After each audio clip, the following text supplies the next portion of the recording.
Well, it looks like Mark Carney's little vacation is over, and he's back in Ottawa, in front of reporters answering questions. Trump just announced the $175 billion project, the Golden Dome, and there has been discussion of Canada joining this Golden Dome defense system. We have Carney talking a little bit about that, and apparently he's also going to give outlines on his government's priorities. Right now, it seems like they don't have any of their priorities straight. They just went to Rome, and now a bunch of them were just at a G7 summit meeting, one day after another of not putting Canada first. The ambassador also said that there haven't been formal talks on the Golden Dome. Should Canada take part in that project, and how much would you be willing to spend on that?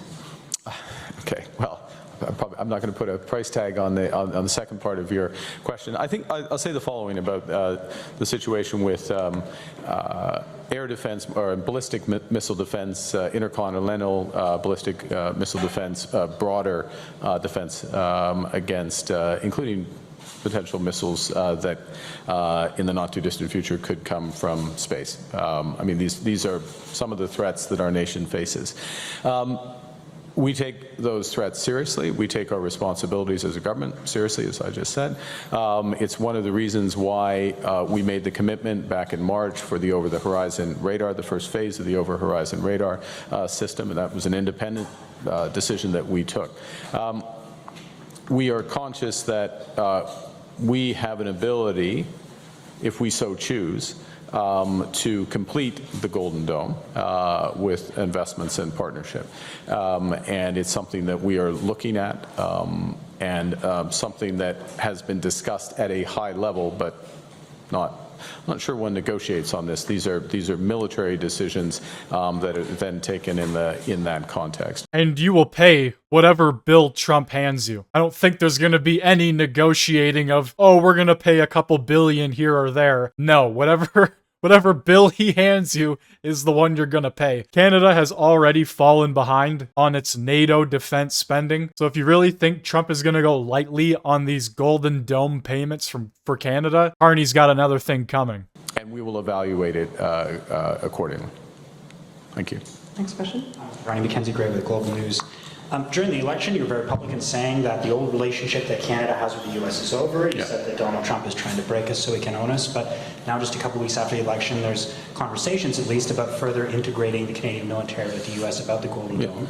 What do you say to Canadians who voted for you based on your elbows and mentality with the Americans? Well, first, one of the reasons why we're having more constructive discussions with the Americans is because we are demonstrating our ability that we have choices. We have choices economically. We have choices with respect to our defense. I'll give you several examples to back that up.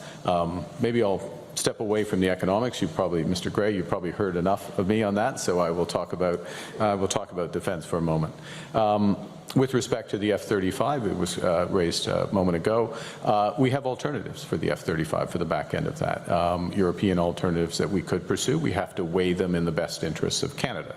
That's how we will evaluate it. With respect to broader defense, whether it's air, sea, land, cyber, we have other partnerships that we can strike. And one of the things, as you will have heard, but I'll repeat, that we have been discussing with our European partners is becoming a full partner of Rearm Europe, Safe Europe, different acronyms for a major relationship that we can have that gives us diversification, new partners, new options, better value for money, potentially more domestic Canadian economic benefits. So all of that exists in parallel to potential opportunities with the U.S. And the way I would characterize the change in the relationship, and I stood in this room and made those comments the first time, and I'm very clear, and I absolutely repeat them today, which is we had for almost half a century, we as Canada, a relationship with the Americans which were a steady process of deepening integration. Deepening integration in economics. We went from free trade deal through to CUSMA, deepening integration in military aspects. And that process of deepening integration is over. We are in a position now where we cooperate when necessary, but not necessarily cooperate. So we have other options for that cooperation. We are pursuing those other options. You will see a very different set of partnerships, security and economic, going forward. But to be absolutely clear, when it is in Canada's interest, first best interest, to cooperate with the Americans, to strike deals with the Americans, relationships, and particularly in examples like ballistic missile defense, that may be the best option, and if so, we will pursue that.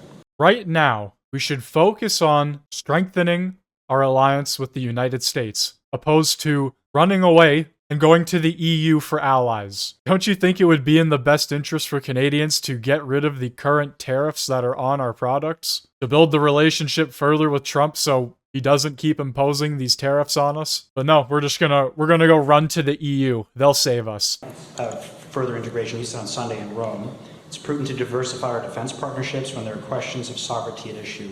Why would we even want to have conversations about further integration militarily when you said just 4 days ago that the Americans have questions of our sovereignty? I'm trying to recall the comments to which you're referring to. Last question to Eric at the... When you were talking about the... forgive me, you can furnish me with the transcript, but there is, as we know, the President has expressed on multiple occasions a wish for, I'm not going to repeat the phrase, I never repeat the phrase, but a wish for something to happen. That is never going to happen. That is understood, increasingly understood. The wish still exists, but the reality is different. First point. Second point, there are cases where it is in our interest to be integrated with the U.S. market. The automobile sector. My entire life, our automobile sector has been integrated with the U.S. The Auto Pact was struck the year I was born. There are elements of our security relationship where it can make sense, but not all elements of our economic relationships or our security relationships does it make sense, and we are actively and aggressively pursuing alternatives. You're looking for other options. Does that mean that you went to the table and you failed to come to a deal that was beneficial for both sides of the aisle here? Is that what this is coming down to? Because he just keeps repeating this over and over again. We're going to look elsewhere, and only when we really, really need to will we strike a deal with the U.S. Prime Minister Marina von Stackelberg with CBC News. Did you speak to U.S. Vice President J.D. Vance this weekend about putting that statement out with the U.K. and France against Israel expanding its military operations in Gaza? And was the U.S. supportive of you releasing this statement? I advised the Vice President that we probably were going to say something. I didn't ask, it was a one-way conversation. I advised the Vice President of that.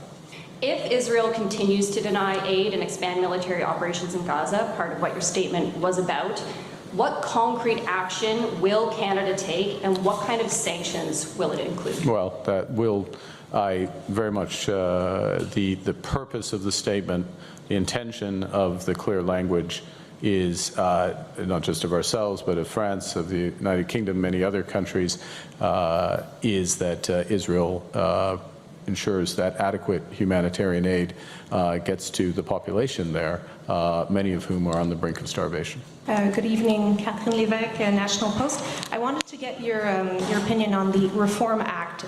You might have seen, but a few of your MPs say it's nothing against you, but they want to have the power to trigger a leadership review if things go south, maybe in a couple of years. Are you comfortable with this idea? Is that a prediction, Catherine? I mean, what a little confidence. Things have pretty much already gone south. Half of the cabinet is the exact same, just shuffled around, and a vast majority of the caucus is the exact same. Are you comfortable with that idea so early in your mandate?